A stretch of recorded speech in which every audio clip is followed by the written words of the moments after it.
Good morning, everyone, and welcome to Black History 365 and Inclusive History. I'm Mel Albin. I'm going to be the announcer for the show, and I have some interesting things to be able to share with you.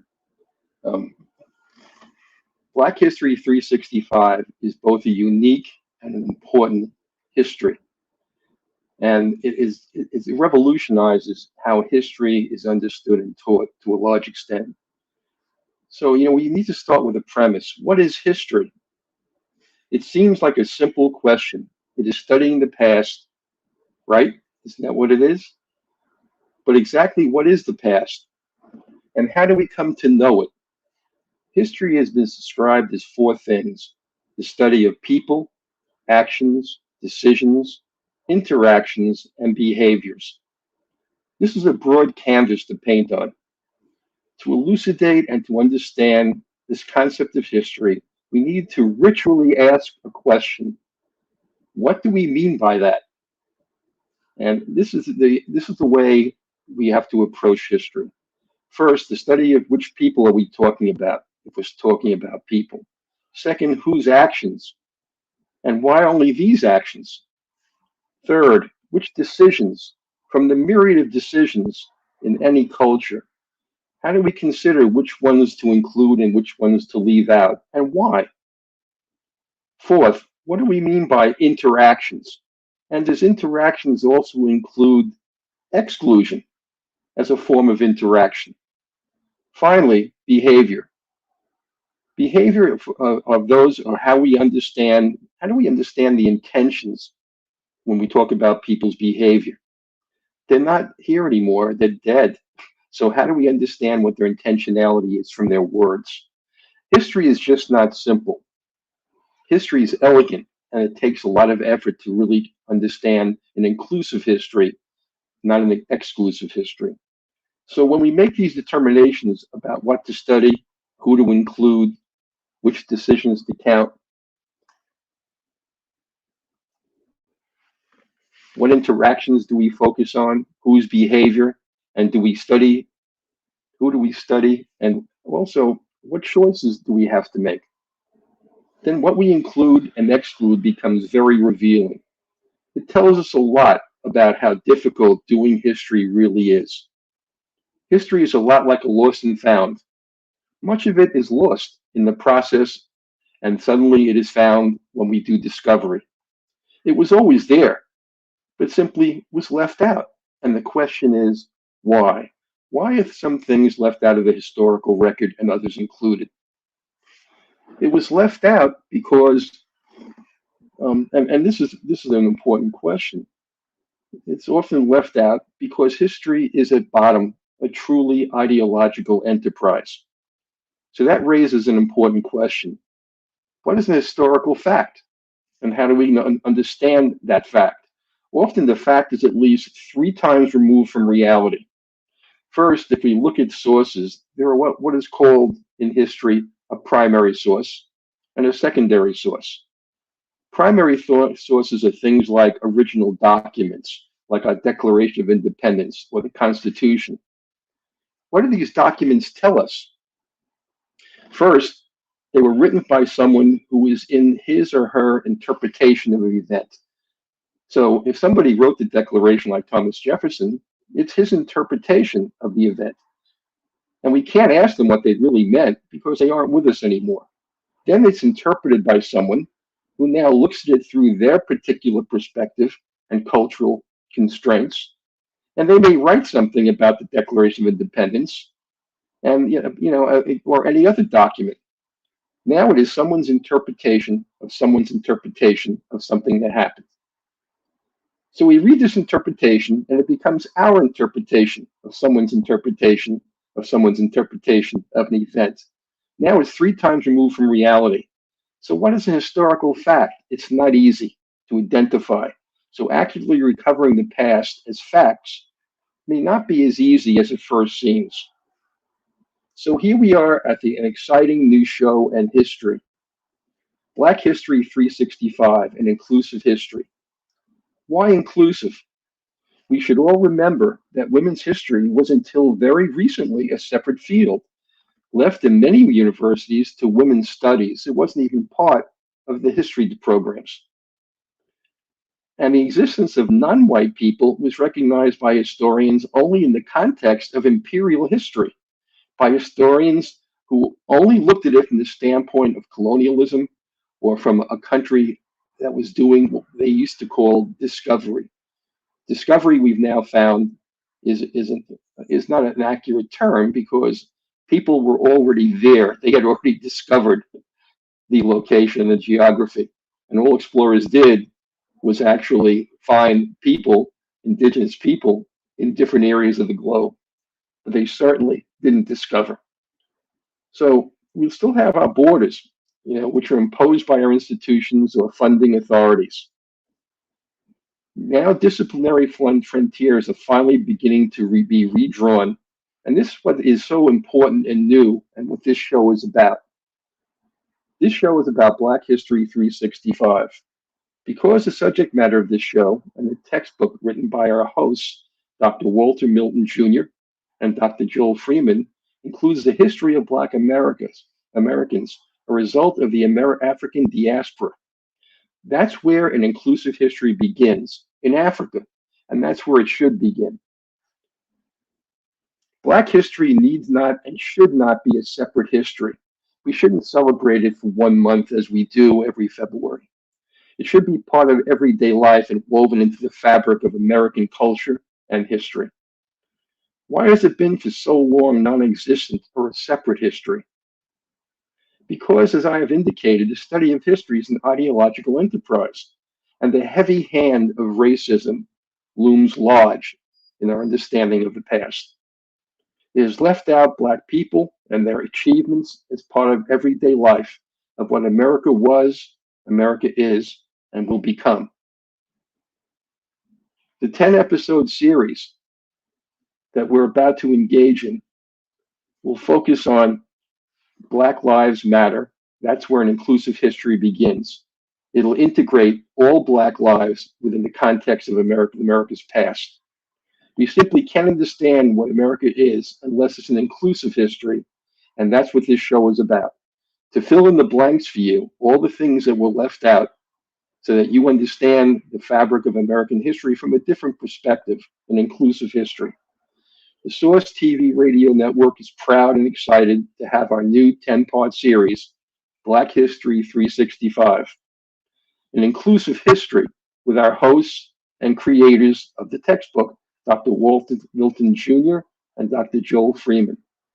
Please help me welcome, and I think you're going to really enjoy this show, Dr. Freeman and Dr. Milton. Welcome to Black History 365. Good to see you. Good to be here. Good to see you too. So, let's start off. But why don't you just introduce yourselves briefly? I'll let Joe go ahead. Actually, Walter is the trailblazer. He's the founder. He's the one that called me, and so I'm just someone that done a few books and have a collection, and we're able to collaborate in putting this together, and a wonderful team has emerged. So that's a little bit about myself.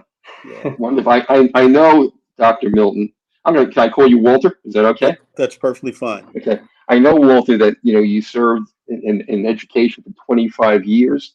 You were a social studies teacher and as a high school principal. And you had an illustrious career in education. What brought you to Joel, and what brought you both to produce this wonderful work? Well, I met Joel many years ago when I was a superintendent. There was a gentleman that wanted us to meet each other, and he kept, for lack of a better term, pestering me to meet Dr. Freeman. And I'm like, hey, man, I don't have time for that. But this guy was persistent, and I just succumbed to his persistence. And Joel and I talked, and we never looked back. That was years ago when I was the superintendent. and start working on this project because of experience that I had in fourth grade when my teacher attempted to teach Black history, and it was awful. She started with slavery, and it contradicted everything that my parents said because they said that we're descendants of ancient kings and queens. So I kind of challenged that notion, and my mother and father corrected me. And my mother told me that one day you're going to be able to tell this story. So fast forward ahead, after my years of being a superintendent, I saw that many students um, were suffering because they could not find themselves in the curricula. Also, between culturally responsive education and student achievement. So as a result of that, I began to work a couple years into the project. I had reached out to Dr. Freeman and share with him what was going on and say, hey, why don't you come on board and join this noble mission? As a result of that, we have a really powerful team of researchers, designers, um, accountants, and people that are just really dedicated to bringing forth this information so that we can make our world a better place to be. And I'm truly honored to be a part of this and to also lead the charge. It's a wonderful work, and of course, as I said before, it's really very impressive and very important because it resets how we look at Black history. Joe, I know that you've had you have an extensive artifact collection that probably sparked your interest. And when Walter approached you, I'm sure that all those pieces finally came together. So why don't you tell us about that? Yeah, it was working with the Washington Bullets. I started as chaplain there in 78, 79 seasons. So from 78 to 98, worked for 20 seasons. And the players, are looking at me like, this white guy from Canada. We're supposed to spill our guts to that guy. Are you kidding me? And so it became a situation where I embarked upon a journey starting around 1980, just studying, researching, watching videos. That was all pre-digital time period. So you get the big old VHS down at the library, Eyes on the Prize Part 1, Eyes on the Prize Part 2, Africa Voyage of Discovery by Basil Davidson, and so many other video series, and then reading books and meeting Ivan van Sertima, and all these different things began to come together. And then as I was studying, I guess the way it hit me was, I'd be studying about Frederick Douglass, and I'd think, well, what if there's a letter out there or some artifact or something about Frederick that connects to him visually and tactically? And so that's where my interest began to emerge. And of course, when you're acquiring things, you have to know what they're about in order to know the value of them. So that's kind of how it all emerged. And then when Walter and I were working on this, about 1/5 of the images come from the collection. And so you have images in here that people have never seen before, just graphically that are very eye grabbing and inspiring. And so that's kind of the story behind that. It's You an know, honor and privilege to work with Walter, and he's been a friend for, gosh, now Walter's what, 25 years, something like that. Yeah, something like that. Absolutely. Time truly flies. It does. that's wonderful. You know, one of the things that when I read this textbook, and I have read the whole textbook, the visuals are so important because when you have words, you create your own mental images, but they don't always comport with reality. So having so many of these images in the book really helps a person locate exactly what we mean when we talk about different events or different people. So I think that's an incredibly important part of the book. And as you said, Joel, a lot of those images are exclusive and have not been seen before. I know, for example, that you shared with me that you have a recording of the great Jack Johnson, the boxer. It's probably the only recording known that he's ever done. So, there's so much in this book that is revolutionary, evolutionary, and important. And I'm glad I can have this show on Source Radio because everyone needs to hear more about what you have accomplished and what the book means. So I really appreciate that. Um, Joe, tell me about when you started to put the book together with Walter. How did you decide? Like the first 130 pages are about Africa. How did you make that decision? Because most Black history books don't pay that much attention to the African diaspora. So how did you two make that decision? I defer that to Walter because Walter is the one that came up with the idea that we had to start with Africa. Go ahead, Walter. Yeah, it really went back to what I was speaking of before, because that's where my parents had really talked about our history beginning, since the beginning of time.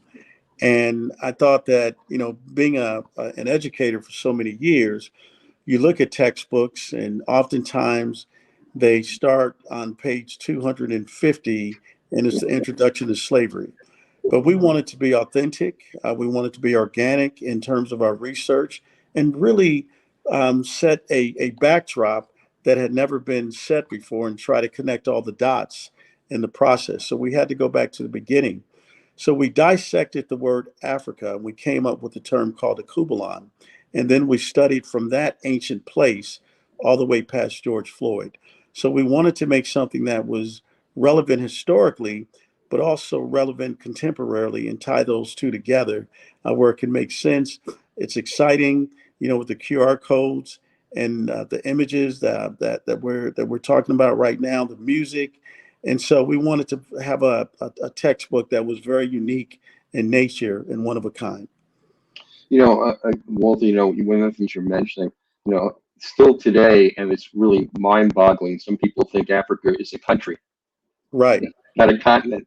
And what's really, again, unique about your approach, you draw from different countries within the continent of Africa to show the richness, of the diaspora and what culture was transmitted from Africa westward.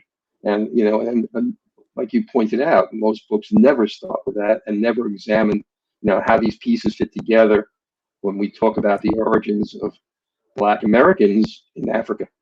So, I think your approach is really unique and really important.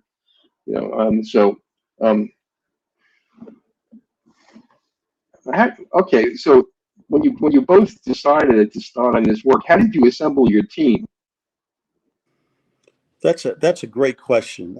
Actually, I don't think that question has ever been asked.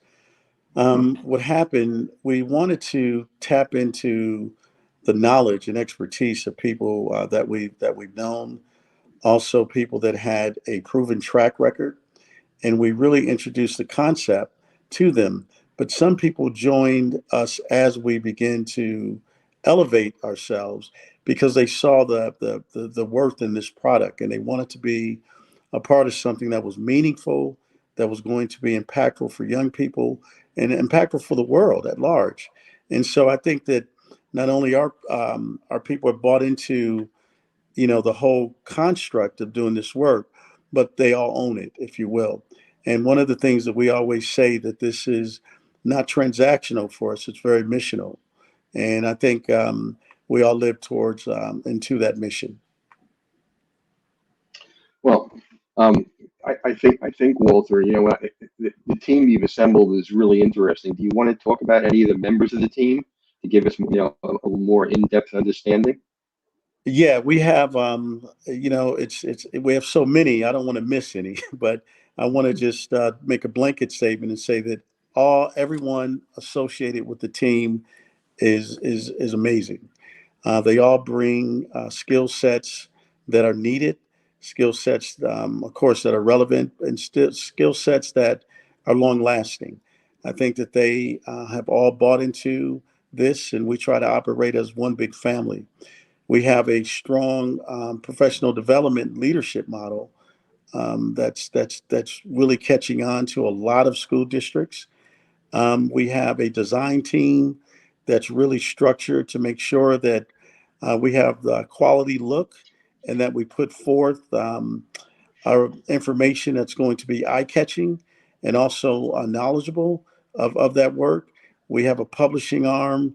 We have a team of financial folks, and so we have some amazing members of our team. We really do.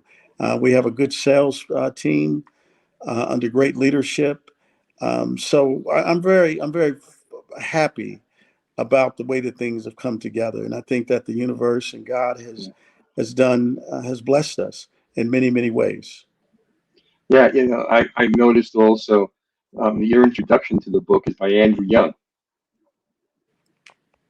Yes, yes. Yeah, And I'll let Joe talk about this, but one thing that's remarkable about Mr. Young is that he gave us videos that the world hadn't seen. And he said that the only way that these videos could be shared with the world is through BH365, and we could never show it independent outside of that partnership. Joe? Yeah, it's quite something that I mean, he could have gone anywhere. Andrew Young calling up whatever organization you can think of, and he chose to bring this exclusively through BH365, and we're very honored by that. yeah, yeah. There are other people that are very recognizable on your board, and you talked about music, that you created music. Why don't you tell us a little bit about how the music part came about? Because I've never seen a history book that has a musical score that accompanies it. So that again is a very unique part of your inclusive history. Yeah, it's there's a book that our team just put together. I hope you can see it with all the it's a song book at Black History 365 with a QR code, which I'm not going to show too broadly, but it's it's got all the lyrics of the songs in this book. And what's fascinating is that the lyrics were pulled straight from the content of the textbook. And so when Walter and I and the team were listening to the music, it's like, wow, that came from chapter 3, that came from chapter 9. It just was amazing how it came together. In fact, it's some classrooms are using the music as the gateway, the lyrics as the gateway to the history. And both Walter and I are big fans of gateways. What are some ways, images, music, there's elephant experience, all these different things that we've been able to put together. But back along, we wrestled with the idea of what are we going to do for music, because there needs to be at least one song that's kind of like an anthem, if you will. And that's all we were going for. It's just one song, initially. And then we found a gentleman by the name of Dr. Kevin K.O. Cates. And I put the doctor in front of his name, since it's a doctor in music. And he is just one of the most incredible people.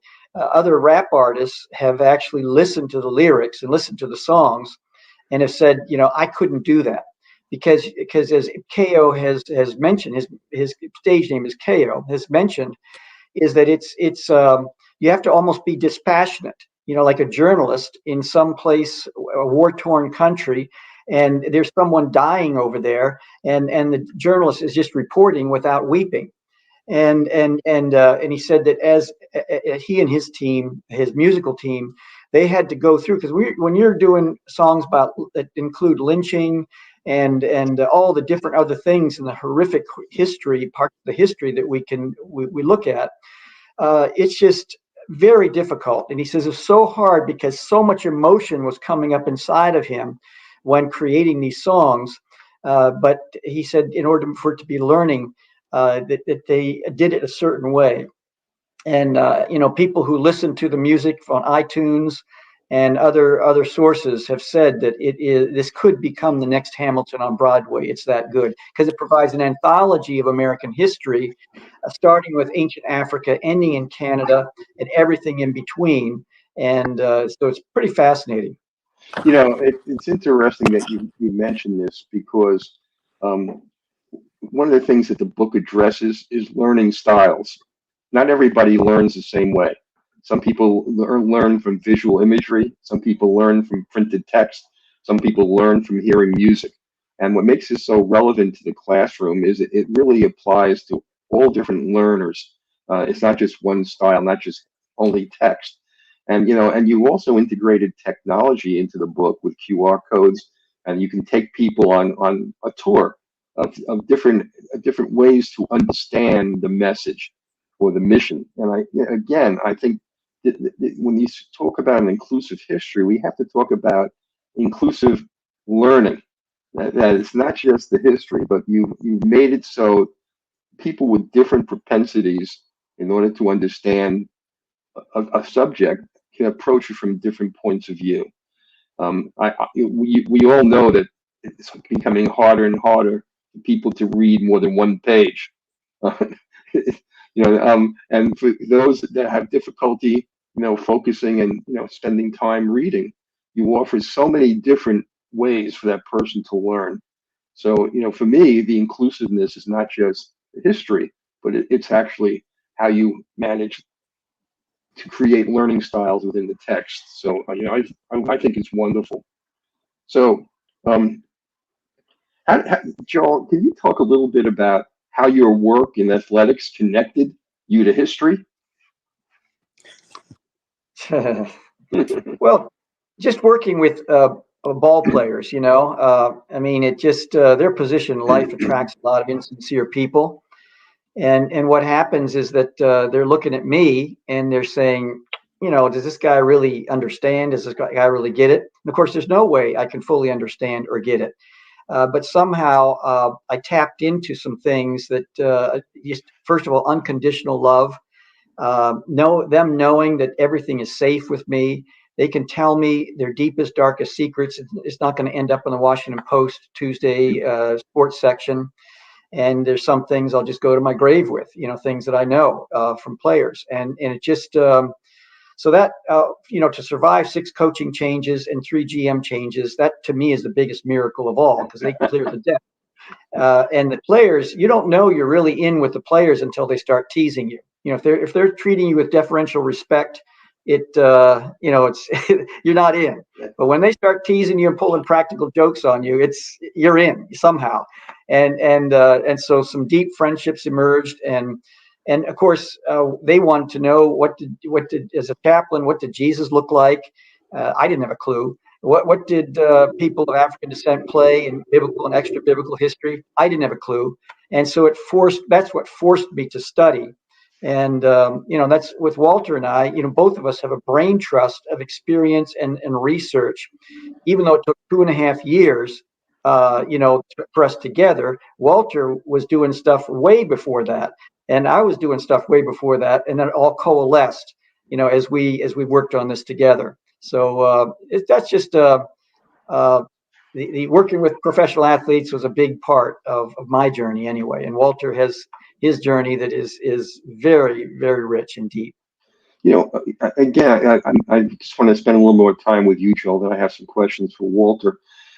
You have the Freeman Institute. You started to talk about it a little bit, but I know it contains over 3,000 genuine documents and images. And you've also exhibited at a lot of really prestigious places. Can you talk a little bit about that and how that related to the book and how the pieces fit together? Well, it's like you're saying, there's a lot of things that happen in the past, that help to enrich, and it's like the soil gets stirred up. Doing a couple of exhibits at the United Nations, over 1 million people showing up, White House, Clinton Presidential Library, in a lot of places in the alphabet soup of DC and other venues. But all of that, it helped to bring people in and help to impact me in many different ways. Because when you start talking about an item, an artifact, a document, and then it elicits other conversations, and it goes deep very quickly in many cases. And that's, in front of a bunch of, let's say, middle school children, you can talk about things, but then when they actually come up to the table and actually hold something, like for instance, I have something right here. This is a talking stick from the Chukwe tribe of Angola from the mid 1800s. And this was used, a chieftain would hand this to somebody. Whoever in the tribal council was holding this had the authority to speak. Everyone else had the authority to listen. And so it's items like this, when a young kid or kid of any age actually holds something like this, it makes a connection, a visual, a visceral, a physical connection that is very hard to forget. What was it? What was the function of a talking stick? Well, just that, whoever held the stick had the authority to speak, and everyone else must listen. And so that's something we introduced to the classroom, this concept. And then each classroom creates their own talking stick. That's all part of the professional development. Creates their own talking stick, and they might add a button to it, that reminds them to remain open with each other, a feather to have wings to get to the point, things like that. And then for 2 weeks, they might physically use it when dealing with difficult topics. And then after 2 weeks, it becomes a metaphor. Hey, Sally, Timothy has a talking stick. You know what that means. That's great. Walter, I'm just curious about a couple of things. You explained a little bit about your background, and when did you decide that you really want to do a revolutionary textbook?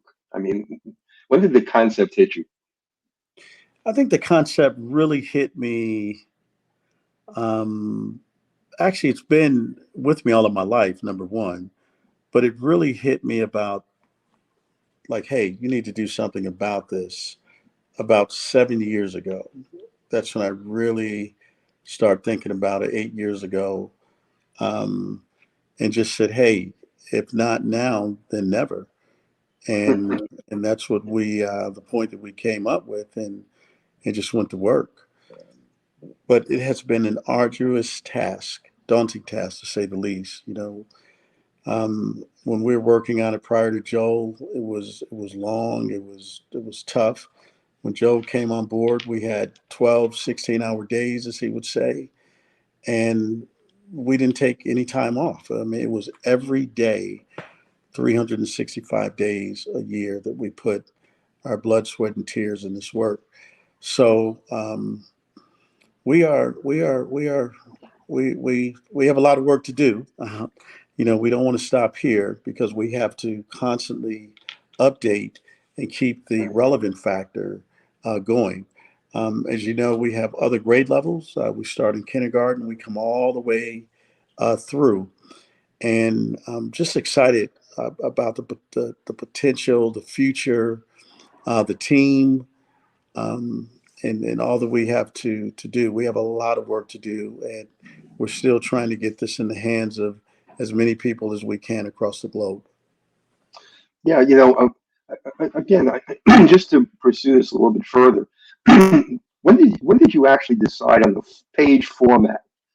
Where you'll introduce QR codes, where you're going to have the elephant in the room, where you're going to have text, where you're going to have visuals. How did you go page by page? That's really, and how did you, and how was the work allocated? I mean, it just seems like it's such a complex enterprise. I'm just wondering how you work to put this together Well, and create. I think that what we did, we developed text first. We wrote, and then Joel, he would beat and he would try to find alignment with the images. And then we wanted to make it a curricular item.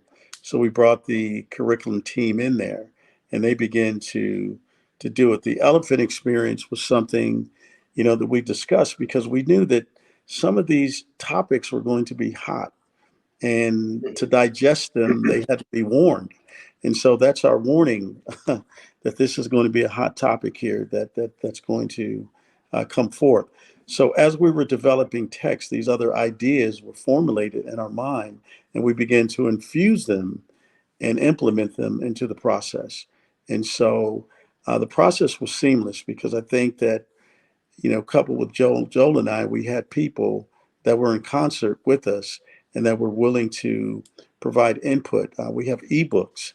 So that was a process, of learning how do we um, turn this textbook into an ebook and ebook format and all the accoutrements and the features that the ebook offers, all the elements. So there was a there was a learning curve, but also it helped us in terms of getting creative. And so we wanted to make sure that we had information was going to hook and engage the reader, no matter what age or stage in life, that they were going to be compelled to read this, and not something that you just flip through, but we wanted to make it intriguing and appealing to the eye. Yeah, you raised this idea about the elephant, and one of the things I found in the book, you present both sides of an argument. A lot of the issues are controversial, and you're not really taking a position. Although, as I said at the outset, every work in history is ideological to some extent because it represents the subjective decisions of inclusion and exclusion in terms of how the story is told. But you do present both sides of an argument. And that's really important, particularly in a classroom situation, because kids are so influenced now by social media. And social media first presents inaccurate information very often. And then the information is often very, it's pushed to one side or the other. It's pushed left to right, or right to left. So, I think that what you did was you really opened the door for people to take a look, for young people especially, not just young people, but anybody, take a look at it at a critical issue and be able to think through it in a way that doesn't push them one way or another. Was that your intention? Because that's what I see in the book. Yeah, that you hit it right on the head. And what we wanted to do was appeal to the senses of critical and analytical thought and thinking. And I think that we, just did that. Joel, he'll tell you that we looked at Eurocentric information, Afrocentric information, and we said that we want to, if we aired at all, we want to err on the side of true centric, really looking at every aspect and every angle of thought as it relates to history and the impact that it has on contemporary times. So we started the book talking about Sankofa, what it means to look back, to allow us to be able to drive forward with the right mission. And I think that all of those things came in thought.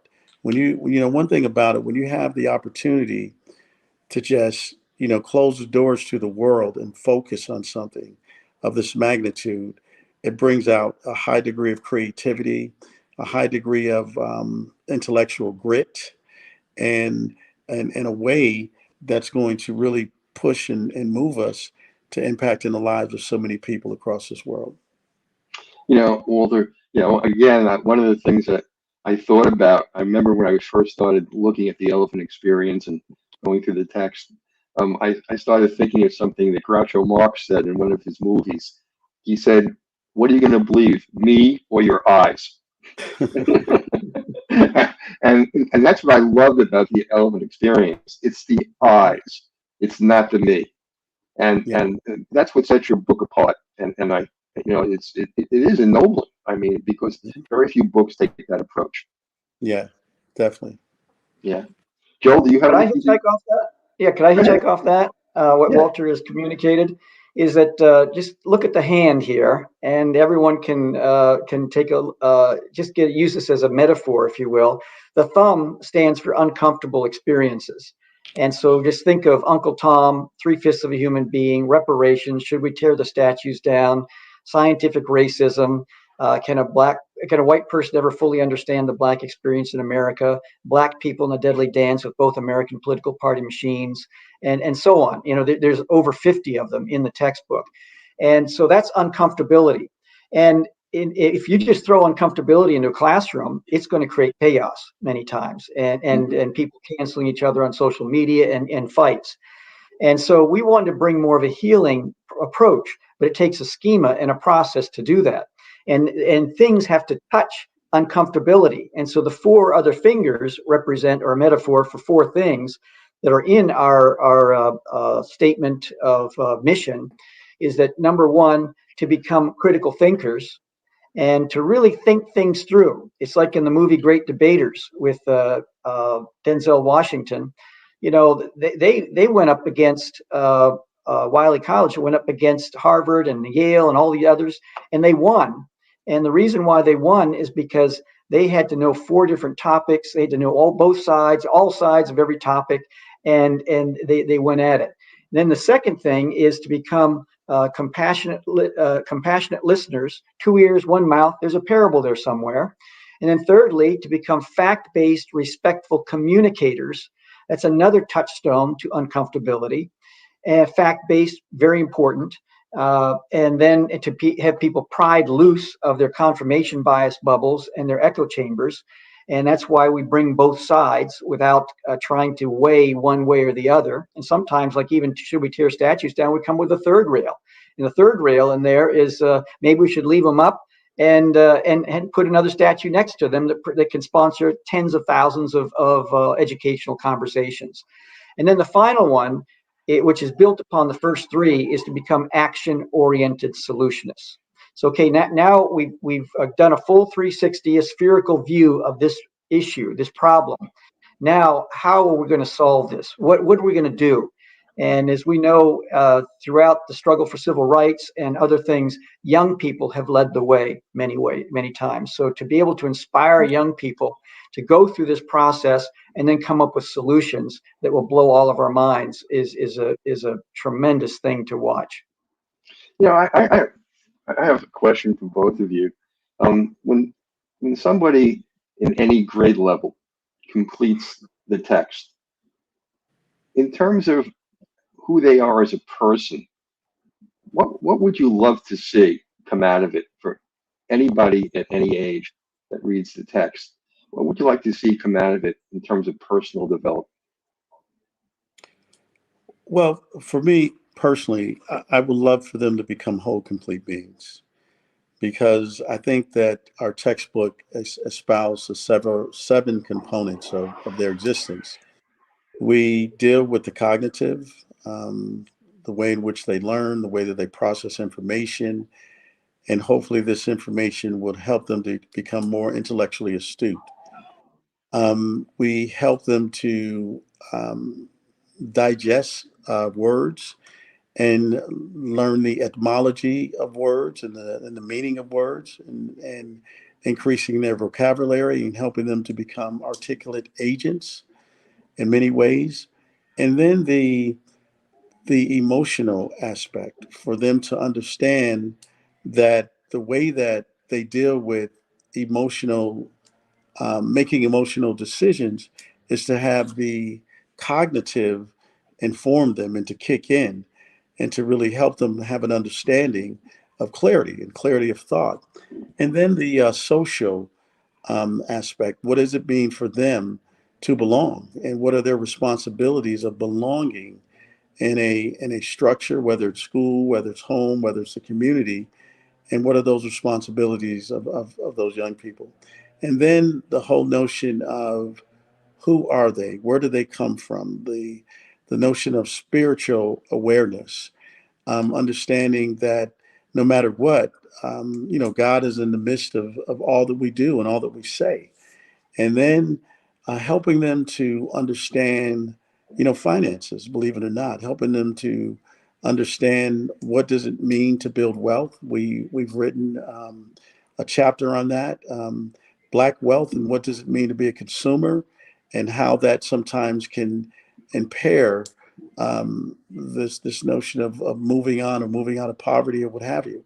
So I think that we push to help young people and adults alike to become whole, complete beings, so that they can have the skill sets to function in an ever-changing world in which we live. I think it's a wonderful answer, Walter, because one of the key aspects of what you're describing is a concept that has become kind of a new fad concept, emotional intelligence. And what you're asking people to do is to reorganize cognitively, and to look and to really reframe emotionally how they understand information. You go through the book, it really does that. It forced me.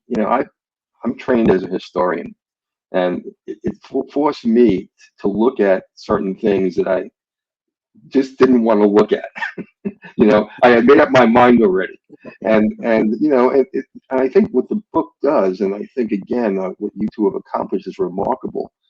It lets people look at their journey and look at the forks in the road and reconsider how they get to their goal. How do they find their way home? And it's very subtle, it's very genuine, but it's very compelling. And anybody that goes to the book is going to have to come to grips with some things they believed that they have to rethink. And it goes back to my Groucho Marx quote: "Are you going to believe what I say, or are you going to believe what you see with your eyes?" And people then can reframe what they believe because what they see. And I think that's what the book does, because the book is so important in terms of the extra things that are in the book. We started to talk about the music before, and we spent a little time on that. Um, how did you decide again? You have visuals, you have music, you have text, you have elephant experience, you have QR codes. You know, when you started to think about the experience, how did you focus on any topic and bring all these elements together? Like, take a chapter, chapter one or chapter two. How did you decide on what those elements should be? Was that you and Joel, or was that really the team? I mean, how was that? How did it come about? I think it was Joel and I initially, and then those things began to be refined as we went on. We had a historian, Dr. Marvin Delaney, that really helped us, put things in a way of expertise. And then the team, as we increased and grew simultaneously, they gave they gave different ways in which we can look at this. So we had a number of eyes that were on our work, and we were open to learning and growing and doing, because we wanted to have a product that was you know we could defend it, that no one could find holes in it, and we haven't experienced that at all to this date. How did the writing this book affect both of you in terms of your own consciousness and awareness of the Black historical experience? Did it change both of you at all? I'll let Joel go first, and then I'll chime uh, I'll tell you what it did to me. There's a It's just by immersing oneself, going down the rabbit hole, if you will, in being every day 12, 16 hours, as Walter said, for 2.5 years. um, there's an immersion. When you go into a museum, you can see things and you kind of walk along, but then when you come to an exhibit that's an immersive exhibit where it engages every aspect of you, there's something more memorable, more tactile, more sticky, if you will. And somehow that period of time with Walter, he was in Texas, I'm in Maryland, and we're talking on the phone at 2 in the morning, 2 in the afternoon, 11. It just was crazy. 3, 4, 5, 6, 7 times a day, and discussing very, very difficult topics and how to frame them and how to approach them. And we just have to say that there was divine help in putting all of this together. It's like a giant hamburger. Where do you take the first bite? And it's overwhelming when you think about it. All the different topics, and people call us probably on a weekly basis. Did you talk about this? You talk about that? Well, in 1,248 pages, we could only amass so much information. And we're going to hopefully have more volumes of literature coming out of this that will hit the topics that we didn't hit. But my goodness, the impact it had on my life, it has made me much more aware, much more sensitive, just aware, I guess, is like Augustine said in the fourth century, said, seek to understand before seeking to be understood. And, I spent 2.5 years just seeking to understand and seeking to understand some more. And it doesn't preclude the need to be understood, or doesn't guarantee we will be understood. But it's the whole idea of seeking to understand, I think, is a big part of the journey of every human being. But especially as a white man from Canada, it's the whole idea of I don't have a clue. I can talk with Walter, I can talk with somebody else, I can. Even John Howard, back in 1960, he wrote a book called Black Like Me. He had the awareness that 6 months later, it was all going to be gone. And so even his experience was not adequate to understand. So it's just, I'm here as a learner, 2 ears, 1 mouth, and just, standing with Walter. Walter's the trailblazer, and I defer to him. In fact, some topics that we were talking about, I just say, Walter, whatever you say, this is what we're going to do, because it's not my experience in America here, the Black experience, and so somehow, some way, we've survived all those topics and discussions and everything else, and here we are as friends and as individuals that are seeking to help and to encourage other people. Walter, how did the experience change you at all? Well, it evoked a lot of emotions that I didn't think that I had inside of me. It did. It was painful, to be honest with you, and it caused me to not only look at my life differently, but the lives around me, and to really make sense out of things that I never paid attention to. Hmm. I think that it helped me grow a lot in terms of being more sensitive to things that I may have overlooked in the past, and it made me more aware. And so it allowed me to understand that not only are we on the precipice of something great, this has become my life work, to be honest with you. It's something that I'm only becoming interested in, other than the love of family and things of that nature. But when you ask God to sit or to find your purpose, and then you find yourself immersed in the seat of your purpose, you realize that's what you were put on earth to do. And that's where I am right now. Yeah, I think, I've written books, and no matter what you're writing, it is transformative. You aren't the same when you finish at the other end of the book.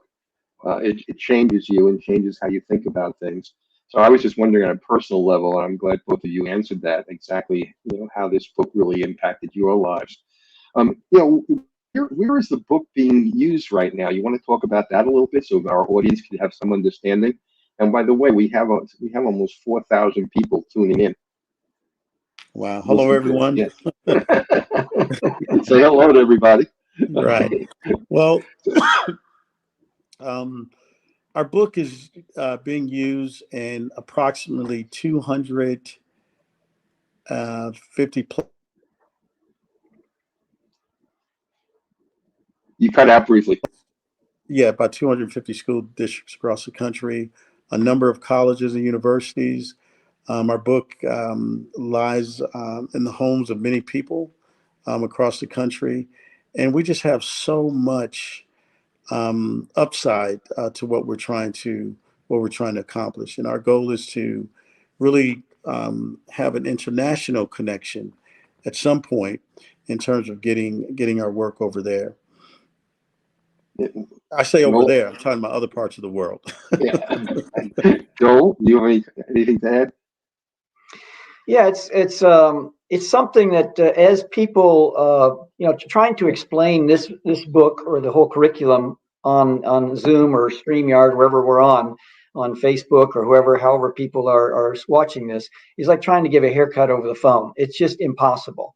And so we hope that as people engage with this, either through the ebook or physically have this book in their hands, that it will be something. I mean, we're getting reports of people that they have it on in their library or on their coffee table, and every morning they're opening up and they're going page by page and just going through the entire book in that manner. And that brings great joy to our hearts, because especially those of us who are of a lighter hue, it's just really warming my heart when I talk with people who are Caucasian, Asian, and others they're reading this book, and I'm just thinking, wow, what a wonderful opportunity for them to expand their minds. And as Walter talked about pain, there's pain in all of this, and it's something that hopefully this will help to bring healing. It's like a ratchet wrench. You got to do the click, click, click before you can tighten or loosen the bolt. And many of us, we don't want to do the click, click, click. We just want to keep moving with our lives. There's so many things calling and pulling at us. But I think if we could have a whole segment of our country and the world just pause and go through something like this, and to begin to learn and understand, or seek to understand, I just think that it can slow everything down, and just to get people together one to one and start talking about things that are painful, doing that click, click, click, and just seeing what can emerge in our society, in our culture at large. But it all starts one-on-one, I believe. That's a great answer. It's the hard work is what people try to avoid at all costs. And they want, and more because of the internet and cell phones, and now even AI. People want the answer fast. They don't want to have to work through the process of getting the right answer, and that's a And real issue. it'd be really Yeah. cool if two people who want to dive deeper in their friendship or relationship, if both of them get a copy of the textbook, and then they start reading it, and then maybe meet every Tuesday at 11:30 at Panera's Bread or whatever, and discuss what they have been reading. I think that can really help to bring more civility and kindness and character and integrity into our society. I think so too. In many ways, the book goes beyond the Black experience. It's an educational experience for everybody, and how to think, and how to reassess, and how to value your life and other people's lives. I have another maybe question. It's maybe a difficult one. Um, Joel, if there was one fact that you learned from doing this book that you didn't know, that kind of was a mind-blowing experience, what would that be?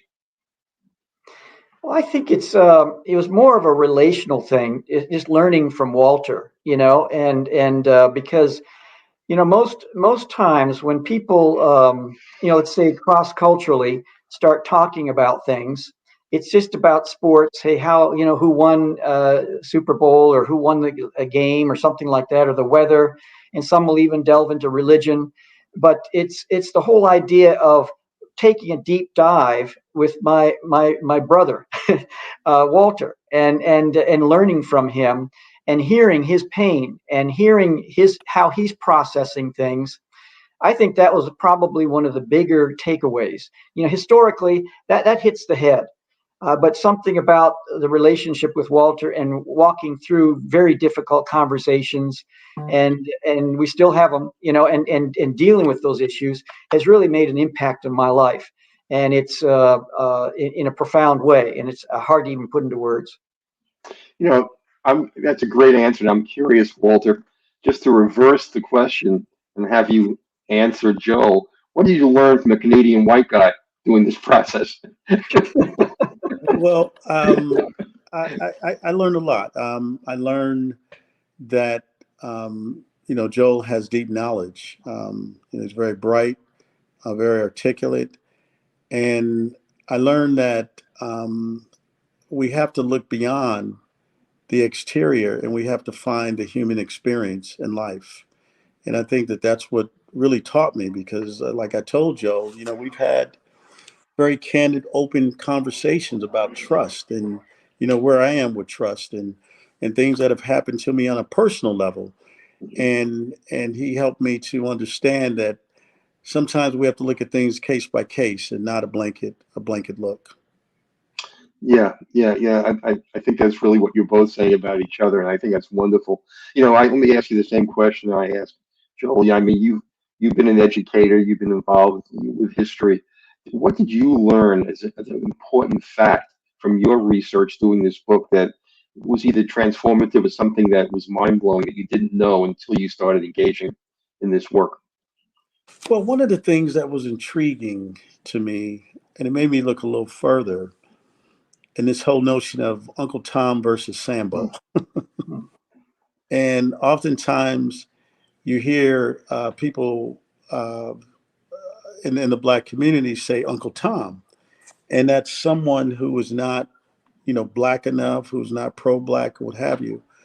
But once we start peeling back the layers, Uncle Tom was opposite of the depiction that many people have learned about, thought about rather.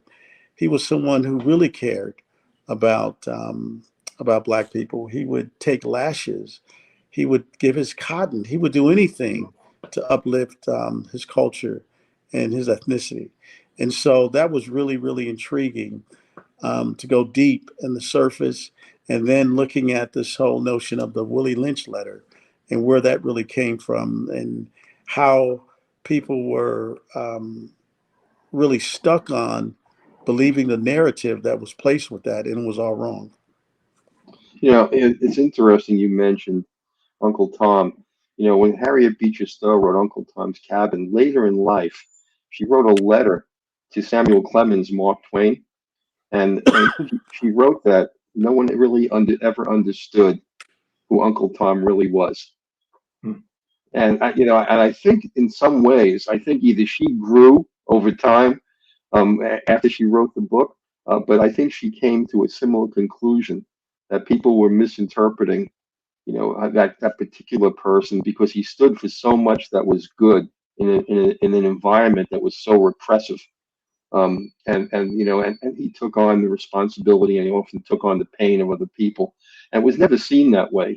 As you pointed out, he was always seen as somebody who was supplicating to a white slaveholder. Mhm. Um, and so she wrote that letter. When I read that, I was so taken by that she said nobody ever understood the character. So I think what you're revealing about your learning experience, I think is really important.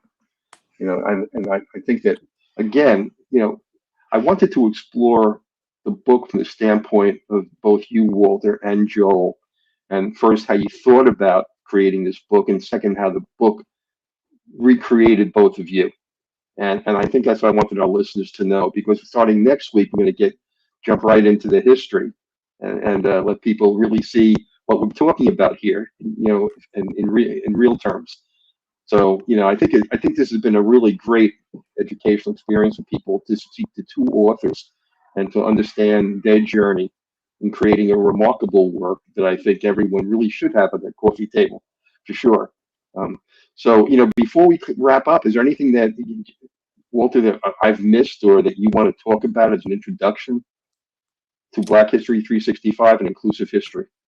No, I just want to thank you for being patient with us. I know that this has been a conversation that had taken place months ago, and I just want to thank you. And we're looking forward to a journey with this continuing conversations, and hopefully we can begin to incite so many people across the country to get involved in helping to bring truth about, so that we all can have clarity and we can be better than we are. That's great. And Joel, what do you have to leave everybody Yeah, with I just today? want to thank you for your perseverance, for your passion, Mel, and also for those in our listening audience. I really want to encourage you to, if you want to learn more, you can see them on our lapel or on our hats and everything is BH365. Just put a .org on the end of it, bh365.org, not the com, the org, and just it'll take you to our website. You can meet the team. You can understand about the resources and where we're going in the future, and some of the backstory also But it's just want to thank each one who's watching, listening, however you're consuming this, and experiencing it. And Mel, really appreciate you and all that you're doing with Source Radio, and God bless you. Thank you. I appreciate both of you very much. And, Thank you. for everybody tuning in, we'll be back next week at 10 o'clock in the morning. And we'll be looking at the first chapter of Black History 365. And when you start to go on this journey, you'll want to get yourself a copy if you don't have one already. So again, thanks everybody, and we'll see you all, next week. Thank you, Mel. Take care. Thank you.